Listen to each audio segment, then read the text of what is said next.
Un saludo para todos y todas. Mi nombre es Alejandro Munevar Salazar y en esta ocasión quisiera hablarles de la relación entre lenguaje y cognición a partir de una aproximación a la antropología cognitiva. Para hacerlo he dividido este video en 4 grandes partes. Primero les hablaré de algunas definiciones de cultura en el seno de la antropología y de su relación con lo que podríamos entender por cognición. Luego hablaremos de 3 ejemplos concretos de procesos cognitivos y de su abordaje desde la antropología cognitiva. Hablaremos primero de las categorías y el parentesco, luego de los prototipos y de los colores, y por último de la teoría de los modelos culturales y del matrimonio. Comencemos entonces por las definiciones de cultura y cognición. Actualmente existen muchísimas definiciones de cultura y de cognición, pero en este caso quisiera volver sobre 3 definiciones específicas que se construyeron en el seno de la antropología desde sus inicios para ver cómo el interés por el conocimiento o la construcción del conocimiento y su producción en diferentes comunidades humanas estaba en el seno de la disciplina antropológica. Quisiera entonces comenzar justamente por la definición de Taylor, la primera definición y la que sigue siendo más conocida en todo el mundo, que fue acuñada en 1871. La voy a leer. La cultura o civilización, en sentido etnográfico amplio, es ese todo complejo, que incluye el conocimiento, las creencias, el arte, la moral, el derecho, las costumbres y cualesquiera otros hábitos y capacidades adquiridos por el hombre en cuanto miembro de una sociedad. Lo que nos va a interesar en esta definición en realidad es el concepto capacidades, ya que a partir de él podríamos decir que Taylor estaba indirectamente interesado por comprender cómo los seres humanos tenían la habilidad de adquirir y producir conocimiento justamente sobre las creencias, el arte, la moral, el derecho, etc. Ojo, no estamos diciendo que Taylor fuera inicialmente cognitivista o que estuviera interesado directamente por la cognición. No, lo que estamos diciendo es que esta definición nos permite ver cómo había cierto interés por comprender esa capacidad de producir conocimiento y por lo tanto de hablar de cognición. Muy bien, casi más de medio siglo después aparece esta definición realizada por Alfred Kroeber y Clyde Kluckern en 1952, quienes desarrollaron un trabajo muy interesante al recoger más de 164 definiciones de cultura en la obra que justamente fue publicada en 1952. En esa obra, después de haber analizado esas definiciones, Kroeber y Kluckern llegan a la siguiente definición de cultura. La cultura consiste en un conjunto de patrones, explícitos o implícitos simbólicamente, que integran realizaciones características de los grupos humanos y sus materializaciones en artefactos. Ojo aquí, el meollo esencial de la cultura lo forman las ideas tradicionales, es decir, acumuladas por derivación y selección histórica, y, sobre todo, sus valores inherentes. Los sistemas culturales pueden considerarse como resultados de la acción humana, por una parte, y como elementos condicionantes de ulterior acción, por la otra. Aquí lo que nos va a interesar, seguramente ya se habrán dado cuenta, es la relación entre ideas y valores, como 2 ejemplos o 2 elementos de esta definición que nos muestran que en el seno de esta definición está el conocimiento o el interés por el conocimiento, las ideas y los valores, el conocimiento como tal que le da sentido a nuestro entorno. De nuevo aparece la cognición de manera indirecta en la definición de cultura de estos 2 antropólogos.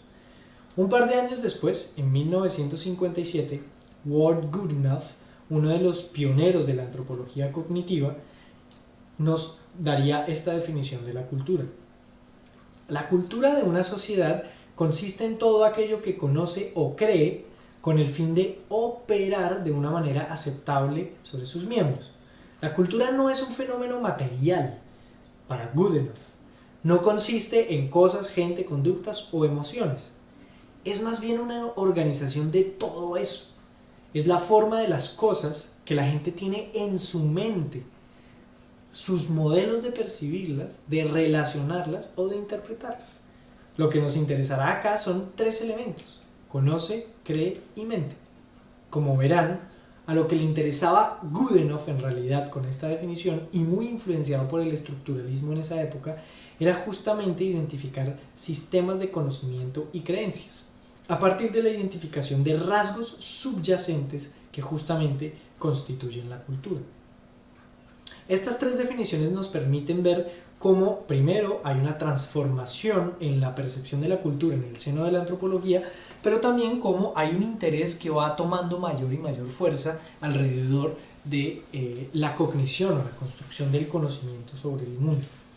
Muy bien, para poder ir un poco más allá, vamos entonces a mirar tres ejemplos específicos que han sido trabajados por la antropología, como tres procesos cognitivos diferentes han sido centrales en la antropología cognitiva. Comenzaremos entonces por la relación entre las categorías y el parentesco. Si partimos de la definición de Goodenough, en realidad a los primeros antropólogos cognitivos lo que les interesaba era justamente ya no trabajar la totalidad de la cultura, sino los dominios del conocimiento de las diferentes comunidades estudiadas. Entonces se interesarían por estudiar únicamente el color en esa cultura, las plantas, la salud, la enfermedad e incluso, y por supuesto como más importante, el parentesco. ¿Cómo operaban entonces? ¿Cuál era su metodología? ¿Cuál era el procedimiento de investigación? Pues bien, seleccionaban el dominio que querían investigar, por ejemplo el parentesco, luego se iban a campo para realizar el ejercicio de recolección por medio de entrevistas estructuradas e incluso algunos ejercicios un poco más complejos que requerían, por ejemplo, de plantillas preestablecidas sobre las cuales las personas que participaban en la investigación tenían algún tipo de acción.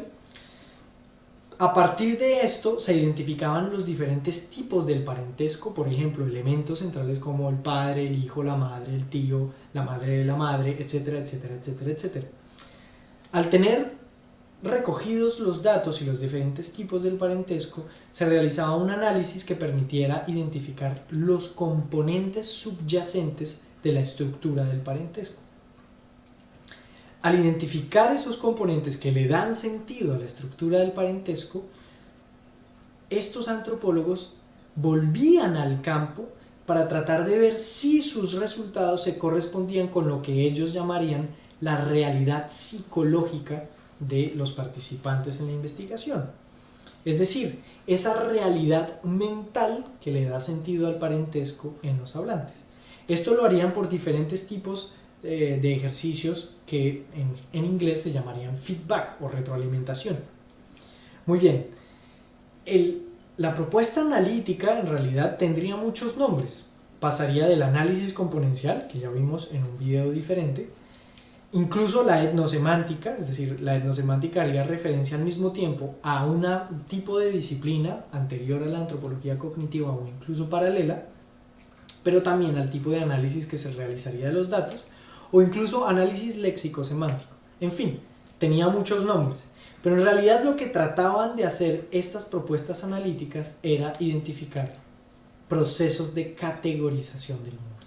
Cómo se organiza el mundo, cómo los grupos humanos crean taxonomías, construcciones organizadas a través del lenguaje del mundo que los rodea.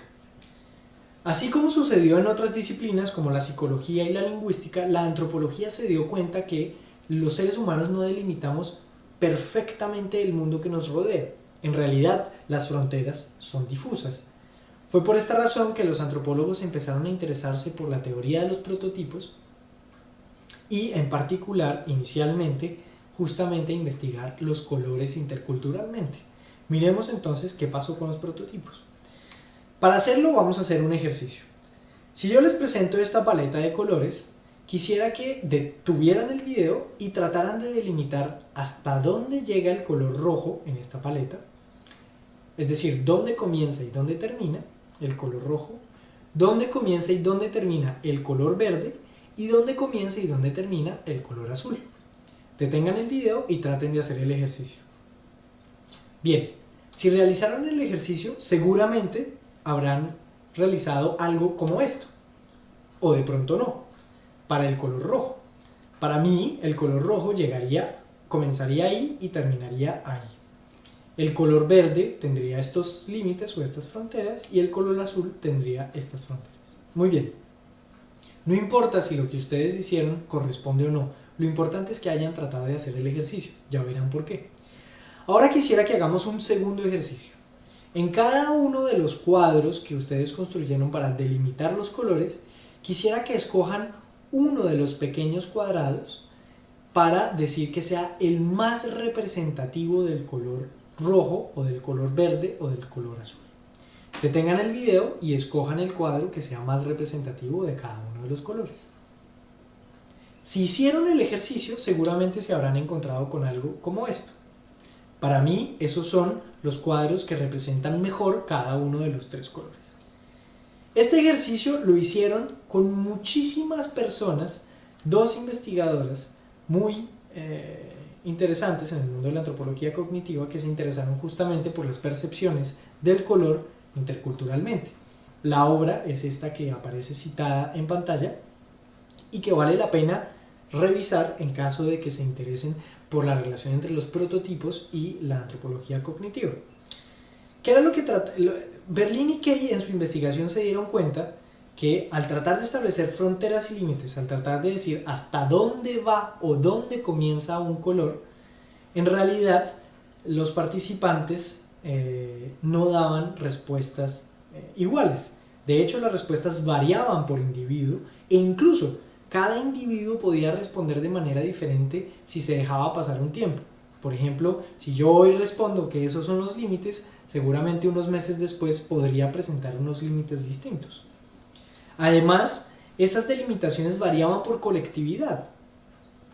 Sin embargo, en el momento en el que se le pedía a las personas que escogieran el color más representativo, es decir, que identificaran puntos focales o representativos de cada uno de los colores, la variación era muchísimo menor, interculturalmente incluso. Tanto por individuo como por colectividad, la variación en las respuestas era muchísimo menor. Esto llevó entonces a los investigadores en la antropología cognitiva a interesarse justamente por el pensamiento prototípico. ¿Cómo podemos justamente delimitar el pensamiento categórico del pensamiento prototípico? Para dejarlo un poco más claro. En el pensamiento categórico, en los ejercicios que realizó la antropología cognitiva, se empezaba por escoger un dominio, por ejemplo, el color. Luego se trataban de delimitar o especificar cuáles eran los elementos que delimitaban ese color. Es decir, trataban de identificarse fronteras y realizar ejercicios de delimitación. Estos ejercicios eran problemáticos porque en realidad no se encontraban consensos entre las personas que participaban en los ejercicios. Fue después cuando se empezaron a interesar por los puntos focales que apareció justamente un interés por el pensamiento prototípico. Había un pequeño elemento entre todos los elementos que constituían el dominio que era más representativo que los demás. A ese elemento representativo se le llamó punto focal y en realidad lo que nos mostraba era que el pensamiento operaba por representatividad. Muy bien, esto es para resumir muy brevemente cómo la teoría de los prototipos llegó a la investigación en el seno de la antropología cognitiva y generó diferentes tipos de investigaciones. Las investigaciones no solo se delimitaron al estudio del color, iban mucho más allá, incluso llegaban, por ejemplo, a las emociones o a los sabores, por ejemplo, o incluso a las relaciones entre salud y enfermedad. En fin, el campo de investigación es amplísimo y aún hoy en día sigue vigente. Pasemos entonces a una teoría diferente que tuvo mucho impacto en el seno de la antropología cognitiva, la teoría de los modelos culturales.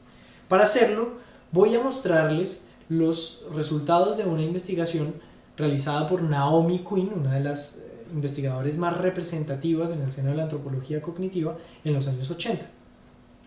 Ella realizó una investigación sobre el matrimonio en los Estados Unidos a partir de entrevistas estructuradas y en profundidad de más de 14 o 15 horas cada una a 11 parejas estadounidenses.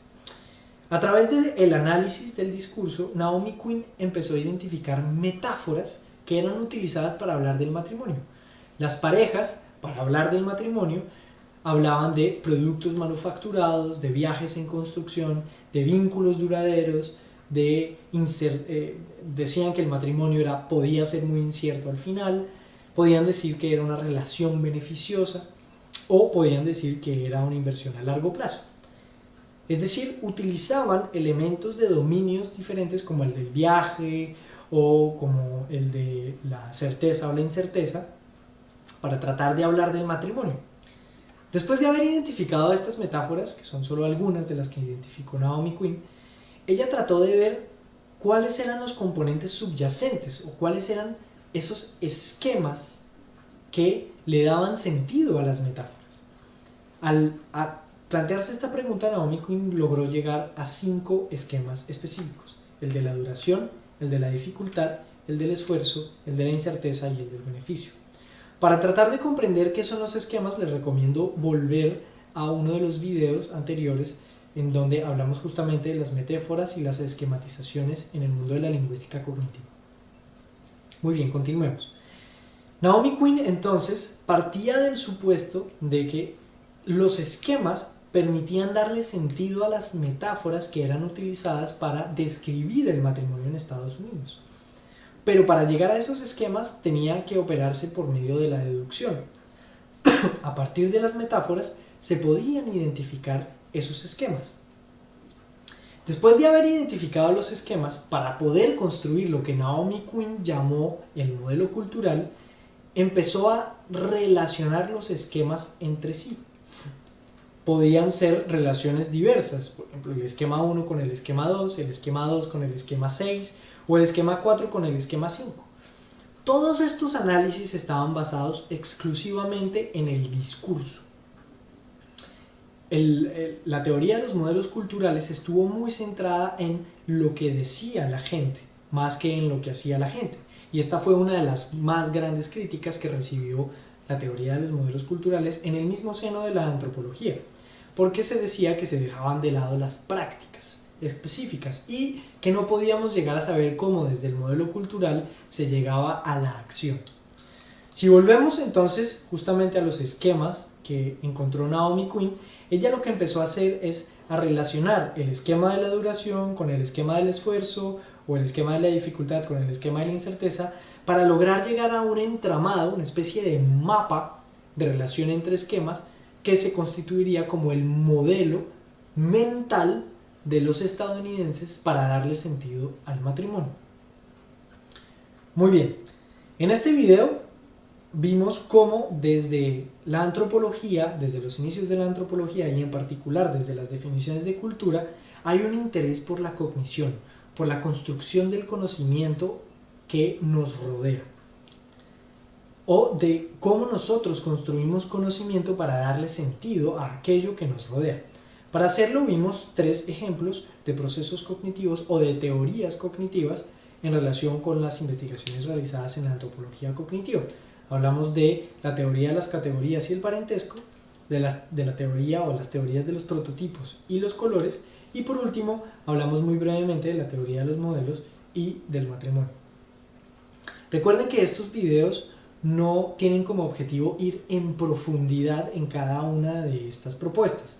Lo que buscan es dejar planteados algunos elementos para generar preguntas en ustedes y que por medio de esas preguntas se puedan empezar a desarrollar pequeños ejercicios aplicativos para tratar de entrar en mayor profundidad por medio del ejercicio de la acción investigativa. Espero que les haya gustado y hasta una próxima ocasión.